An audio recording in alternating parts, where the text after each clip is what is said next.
제 블로그는 유니더 한의원, 원래는 건강으로 가는 길이었는데 너무 건방진 것 같아서 그랬죠. 뭐 어쨌거나 게시물 순위를 보면 암 발생의 증폭 뭐 그런 거하고, 게시물 조회 순위는 뭐 우리가 뭐 이게 뭐 몇천 명씩 오는 건 블로그가 아니기 때문에 그래봐야 뭐 5명, 4명, 3명, 위에서부터 3명, 탑5까지 나오는데 탑5까지, 탑5까지, 5위까지, 위에서부터 5위까지에 대해서 보면 삭산다 암 발생 우려 증폭. 그 수년 전부터 양방에서 다이어트로 많이 쓴다는 삭산다에서 뭐 먹기만 하면 빠진다 이런 얘기를 했고, 지방이 다 대변으로 나온다 뭐 이런 식으로 얘기를 많이 했었던 그런 이야기인데, 비해서 갑상선 유도암, 갑상선 조직에 발생하는 젖꼭지처럼 생긴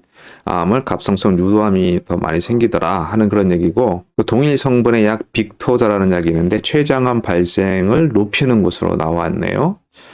그냥 한약 드시면 되는데 꼭 빙 둘러서 하는 이유가 뭘까? 물론 한약만으로는 또 어렵죠. 그러니까 일시적으로 살을 뺀다. 일시적으로 살을 빼는 것은 뭐 그렇게 어렵지 않은데요. 그러니까 사실은 의지를 갖고 적게 먹고 많이 움직이면 빠지는 건데 그게 잘 안 되기 때문에 다른 그런 약을 써서 한약의 도움을 받는다든지 뭐 약치를 맞는다든지 그런 것들이 필요하긴 한 거죠.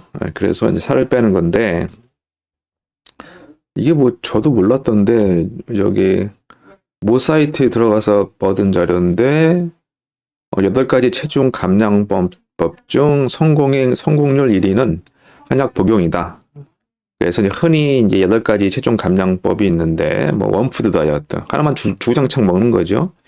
옛날에 황제 다이어트를 해가지고 이제 고기만 단백질만 먹는 그런 다이어트가 있었고, 단식을 하는 거. 단식원에 들어가서 정말 처절하죠. 단식원에 들어가서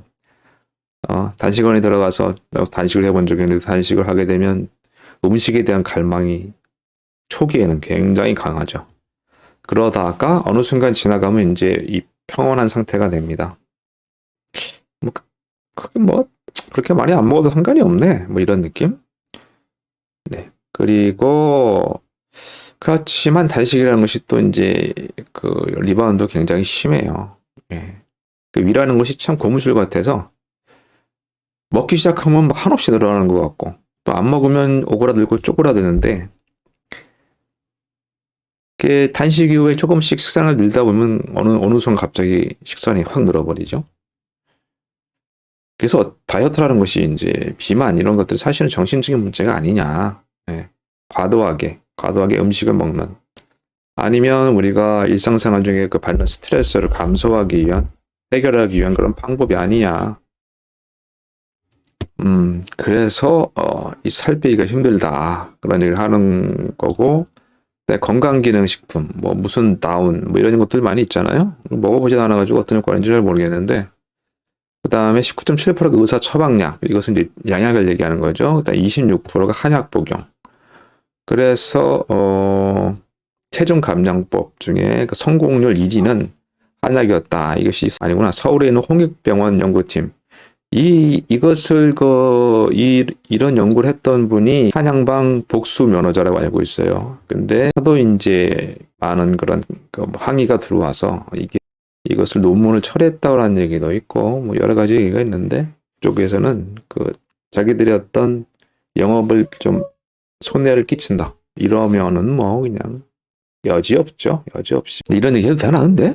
체중 관리가 성인병 관리에 시작된다 이렇게 말씀을 드리고 싶고, 왜냐하면 과도한 그 지방이 쌓이게 되면 이제 혈압도 올라가게 되고, 또 하나는 이제 당뇨가 오기 쉬운 거죠. 당뇨가 오기 쉽게 되고, 당뇨가 오게 된다는 것은 또 한 가지로 얘기하면 이게 염증이 생기기 쉽고, 염증이 생기면 잘 낫지가 않아요. 그래서 요새는 뭐 대사증후군 이런 식으로 이제 달리 표현하기도 하는데, 체중 관리가 굉장히 중요하다는 거 그래서 말씀을 드리고 싶고, 그래서 체중계를 매일같이 재는 것이 중요합니다. 이거 별거 아닌 것 같은데, 한 뭐 40 정도 넘어가면, 그래 좀 늦게 시작해도 한 50 정도 넘어가면 자신의 몸의 신체 그 신호들을 자꾸 이제 기록하는 습관을 이제 길러야 되는 거죠. 기본적으로 체중계랑 혈압계 정도는 가지고 계시는 게 좋지 않겠나 이런 생각이 들고, 혈압계 같은 경우는 이제 제가 추천해 드리는 것은 이제 오므론 일본 회사의 그 커프 이 혈압계 비교적 굉장히 좀 정확한 혈압계가 있고요. 그래서 그 정도 혈압계하고 이걸 또 해야 되나?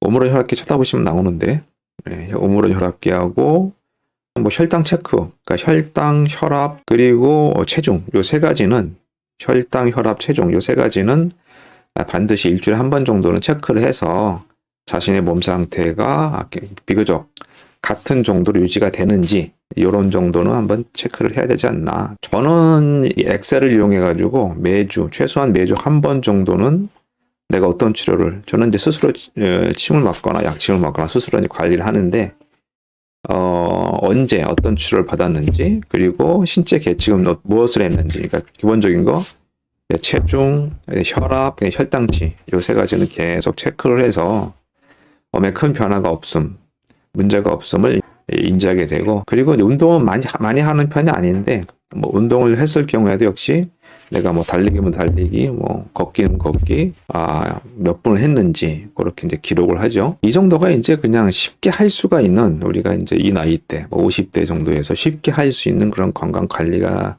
되겠습니다.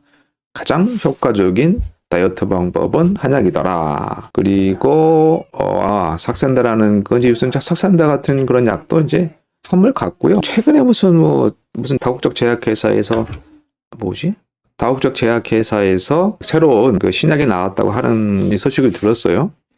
근데 참 양약들은 이게 인간의 정상적인 대사를 억지로 막거나 그 물기를 틀어버리거나 하는 그런 식의 작용을 하기 때문에 반드시 그 반작용, 이게 이제 인간에게 해롭게 나타나기 때문에 그걸 부작용이라고 표현하는데 사실은 반작용이지, 작용과 반작용이 반드시 있는 게 양약이라고 볼 수가 있는 거고, 한약도 물론 반작용이 있겠죠. 네, 작용이 있으면 반작용인데 그것이 우리 인체가 충분히 컨트롤할 만한 그런 수준에서 반작용이 있기 때문에 우리 몸에 훨씬 더 부담이 덜하다 이렇게 말씀드리고 싶은 거죠. 네, 오늘은 여기까지 하겠습니다.